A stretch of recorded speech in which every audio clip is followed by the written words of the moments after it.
कि 15 अगस्त पे आपको बहुत बहुत बधाई आज़ादी की, पूरे नरवाना की तरफ से और पूरे देश की तरफ से आप सबको बहुत बहुत बधाई। राम राम जी, मैं आपका अपना संदीप हरियाणा। राम राम, नमस्कार जी, मैं आपका अपना संदीप दनोदा। स्वागत है आपका हमारे चैनल पर। आज बात करेंगे आगामी होने वाले विधानसभा चुनाव की चर्चा पर। आप लोगों को पता है कि हरियाणा के अंदर विधानसभा चुनाव है जो वो बिल्कुल सर पा चुके हैं। और सबसे पहला बात कर लें तो बात करेंगे नरवाना हल्का की। और आज हम जिस शख्सियत के साथ मौजूद हैं वो किसी परिचय के मोहताज नहीं है। और आपने बता दिया, नरवाना हल्का था बीजेपी की ओर से 2 बार प्रत्याशी रही मैडम संतोष दनोता आज अपने साथ मौजूद है। मैडम जी नमस्कार। नमस्ते भाई, आपका स्वागत है हमारे चैनल पर। बहुत बहुत धन्यवाद भाई। मैडम जी, पहला क्वेश्चन ये रहेगा कि आप का राजनीतिक करियर, राजनीति में आप क्या सोच के आए और आगे क्या उम्मीदें लगा रखी है जनता से? देखो, मैंने ना 2014 में इलेक्शन लड़ा था, पहली बार लड़ा मैंने। इससे पहले कोई एमसी का भी नहीं लड़ा, किसी भी तरह का कोई। हाँ, मेरे फादर थे इलेक्शन एमसी बने मेरे फादर, तो उनको देखते हुए वो भी मतलब जनता की सेवा बड़ा अच्छा से मतलब एमसी बनने के बाद काफ़ी वो करते थे। उनसे देख के प्रेरित होते होते तो थोड़ा सा मैं आया। और बीजेपी से मैं इसलिए आई क्योंकि मेरी जो विचारधारा थी जो बीजेपी की थी विचारधारा, मेरे को पसंद आई चीज़ें, तो थोड़ा-सा मैं उसकी तरफ ही बीजेपी की तरफ ही है ज़्यादा कर। कांग्रेस की मेरे को समझ में नहीं आती थी चीज़ें, लेकिन बीजेपी की विचारधारा मेरे को सही बैठती थी।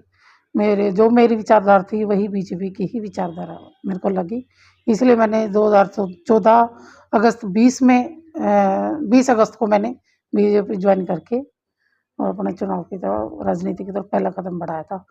और मैं पार्टी का भी शुक्रिया करती हूँ, 2 बार उन्होंने, भारतीय जनता पार्टी ने 14 में और 19 में मेरे को प्रत्याशी बनाकर यहाँ पे नरवाना से मैदान में उतारा था।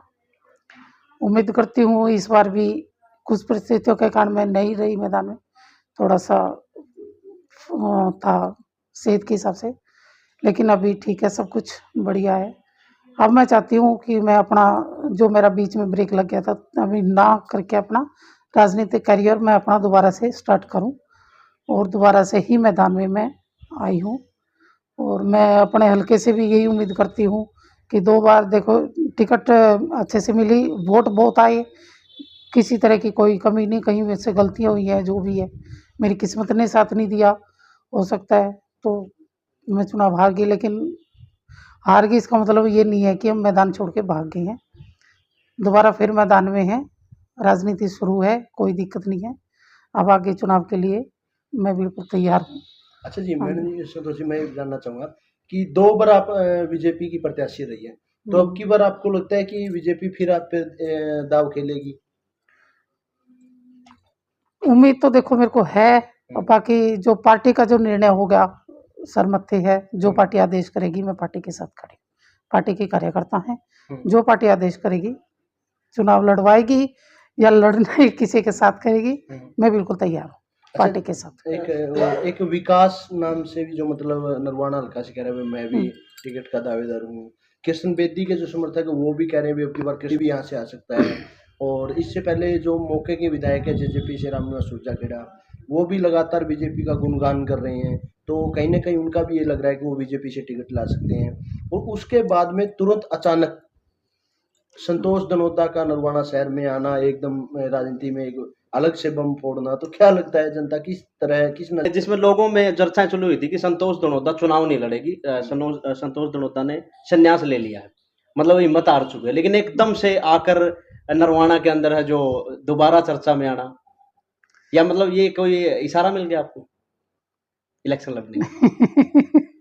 देखो, कुछ बातें होती है नहीं बताने की होती लेकिन फिर भी मैं 3-4 साल से इलेक्शन के बाद जो पार्टी की प्रदेश लेवल पे मीटिंग होती थी, मीटिंगों में क्योंकि जूम के थ्रू मीटिंग होती थी, मैं लगातार पार्टी से जुड़ी हुई थी।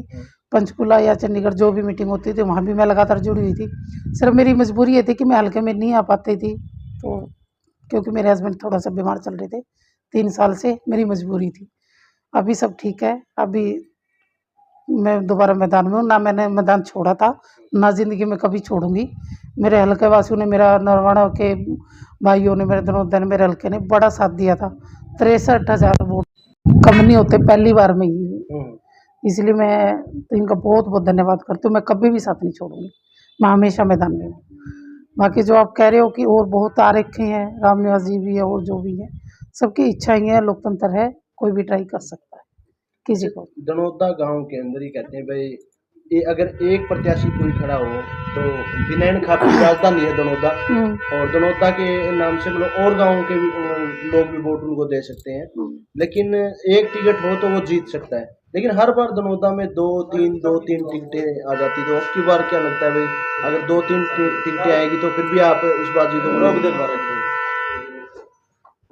जी हाँ संतोष जी। जी, साथ में मतलब ये चल रहा है कि दो तीन टिकट आ जाती है दनौदा गांव में, और कहते हैं दनौदा गांव बिनैन खाप की राजधानी है, मुख्यालय है, और दनौदा गांव जो बिनैन खाप है उसके तकरीबन जितने हल्के हैं, कुछ हल्के चलो एक दो गांव हैं जो हल्के की मतलब जो बरवाड़ा जो साइड वाले हाँ जो जी, हाँ उकलाना जी, हुए हैं ओखला लिजाने बार वगैरह, हाँ जी, हाँ जी, बाहर लेकिन है। जो तकरीबन जो 52 के 52 गांवों में से तकरीबन जो गांव है वो नरवाना हल्के में है। अगर दनौदा का एक कैंडिडेट हो तो बिनैन खाप भी अपना मुख्यालय जो दनौदा को मानता है उसको सोचते हुए वोट दे देंगे। तो अब की बार भी अगर दो तीन टिकट दनौदा में आएगी तो क्या लगता है संतोष, किस तरह बाजी मारने में कामयाब रहेगी? 2014 में भी और 2019 में भी हम्म, दोनों बार लगातार दनौदा से भारतीय जनता पार्टी को जीत मिली है, दोनों बार में। जी। तो इस बार भी पूरी पूरी उम्मीद है, चाहे कोई मैदान में आए चाहे ना आए, यही भारतीय जनता पार्टी को ही जीत मिलेगी यहाँ से। मैडम जब दनौदा गांव से है जो बिलोंग करते हैं, और नरवाना की अगर बात करें तो नरवाना की पब्लिक के लिए मतलब क्या मुद्दे हैं जो आप लेके चलोगे? इलेक्शन सर के ऊपर है, और बेसिकली मुद्दे क्या रहेंगे?